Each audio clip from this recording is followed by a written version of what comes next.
धनंजय मुंडेंकडून मला मारण्यासाठी 2.5 कोटींची सुपारी, जेवणामध्ये विष टाकून औषध देऊन किंवा गाडीचा अपघात करून मारण्याचा डाव होता, जरांगेंचा खळबळजनक आरोप. माझ्यासह जरांगे आणि आरोपींची ब्रेन मॅपिंग आणि नार्को टेस्ट करा, सीबीआय मार्फत चौकशी करा. आरोपांनंतर धनंजय मुंडेंचं आव्हान, तर जरांगेंनीही नार्को टेस्टची तयारी दर्शवली. मला गाडीनं ओढून घातपात करण्यासाठी आरोपींनी धनंजय मुंडेंकडे गाडीची मागणी केली होती. गाडीसाठी आरोपींचा धनंजय मुंडेंसोबत फोनवरून संवाद.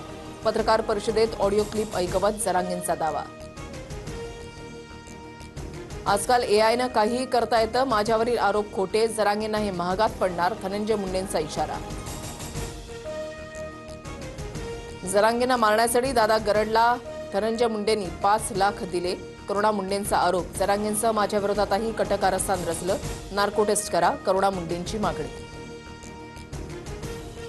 बेळगावातील ऊस उत्पादकांच्या हिंसक आंदोलनानंतर अखेर कारखानदार नरमले. ऊसाला 3,300 रुपये भाव देण्याचा कर्नाटक सरकारचा निर्णय. हत्तारगी टोलनाका परिसरामध्ये आंदोलकांचा जल्लोष.